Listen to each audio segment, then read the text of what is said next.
Hey guys, how's it going? My name's Joe. Welcome back to SNES's Life. Recap episode number 38. This week we're covering Congo's Caper, Bubsy, Lost Vikings, Doomsday Warriors, and Mechwarrior. So let's just get this started right off the bat. Congo's Caper is technically the second game in the Joe and Mac series. So there was Joe and Mac, Congo's Caper, and then Joe and Mac 2. You can see a lot of similarities in the graphics. You are a monkey or a boy who's been turned into a monkey. The red demon from Super Ghouls and Ghosts stole your girlfriend, or from Ghouls and Ghosts, however you want to say it. And you are basically running through this game trying to save her. There are a number of levels. I think it was 8 worlds with like 3 or 4 levels apiece. Not a terribly long game per se. Some of the levels were really gotcha. There's some blind jumping in this game that's required.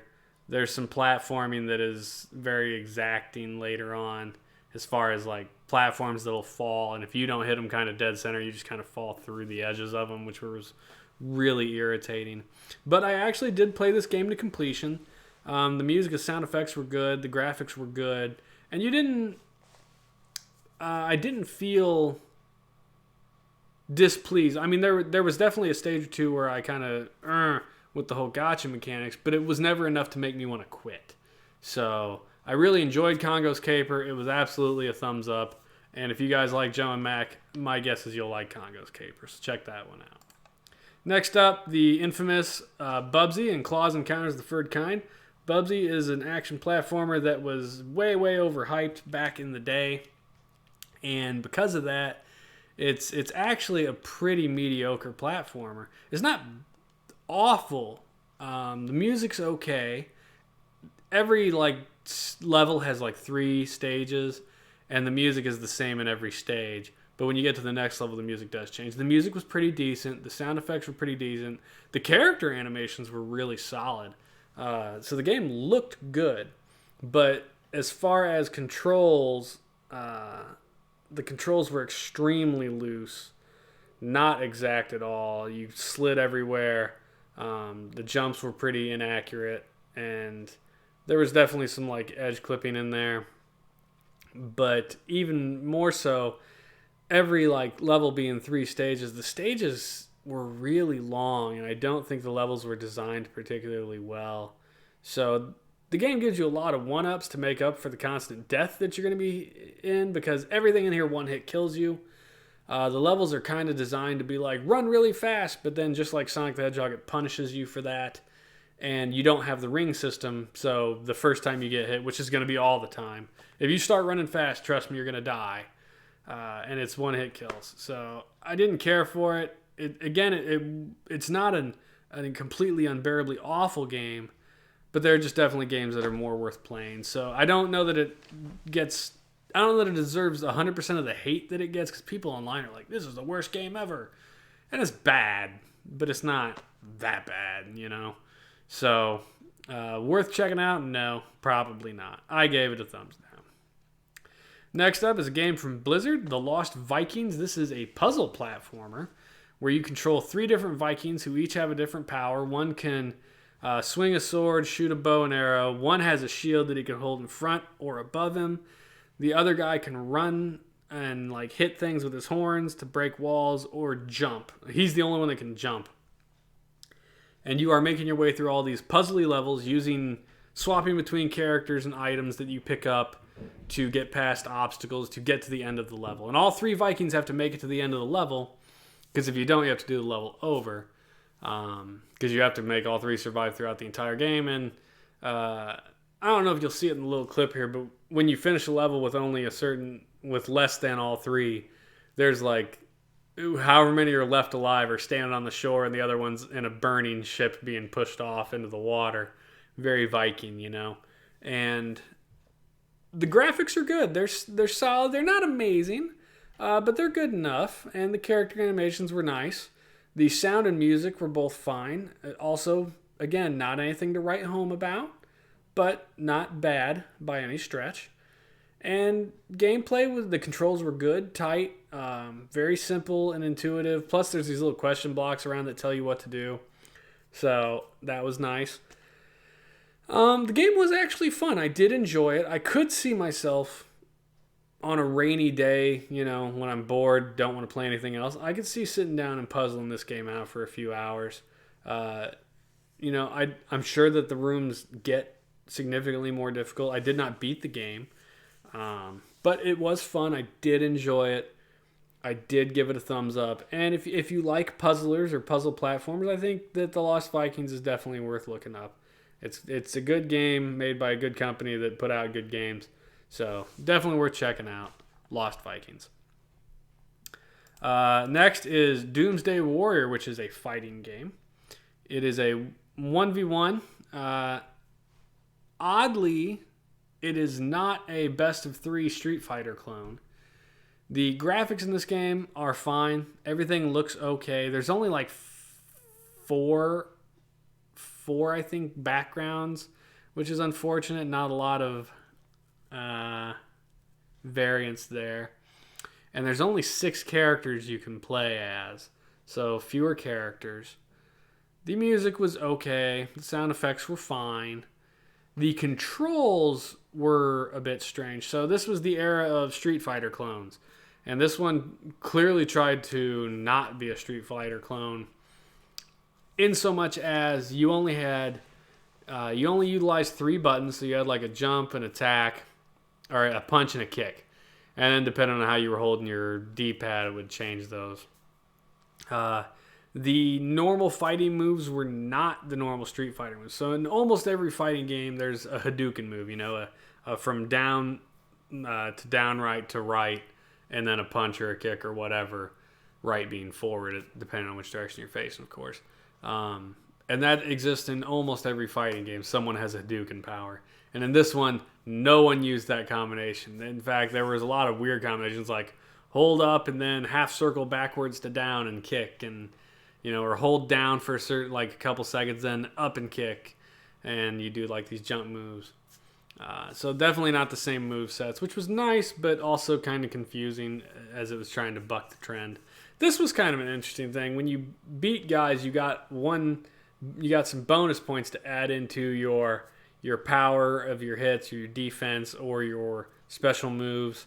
I could not find a manual for this, so I'm not entirely sure what everything did there. I mean, some of it you assume is obvious. Arm and leg is your attack, power, and then your defense. So, and there's your 6 characters. The game is the first fight or 2 are pretty easy, and after that, the difficulty ramps up pretty fast.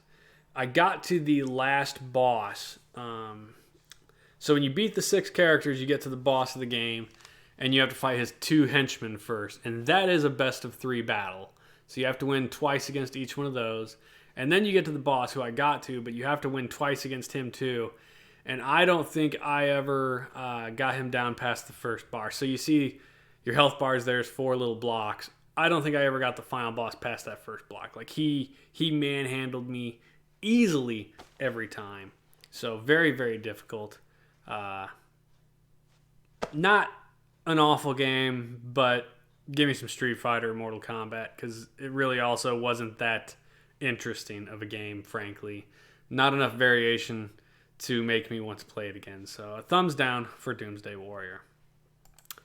And finally, we get Mechwarrior. Now, if you're a fan of the Battletech series and all that stuff, this is a game right up your alley. It is kind of a faux.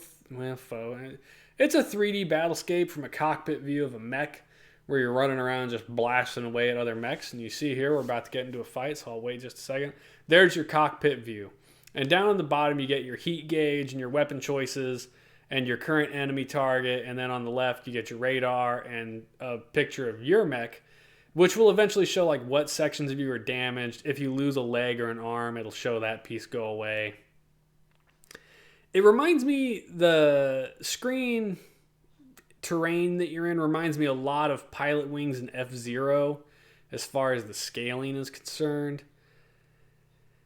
The music was okay. The sound effects were fine. Graphically, I think it does not hold up particularly well.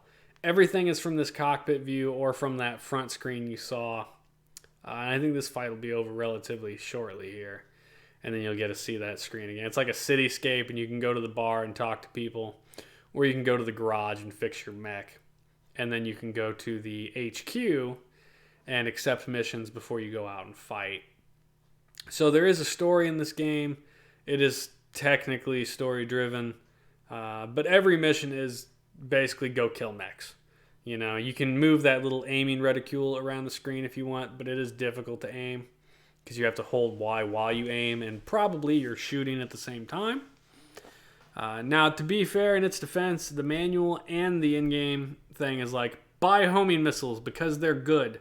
And they are good because you don't have to aim the reticule. You just fire your missiles and they hit things. And that's super duper necessary.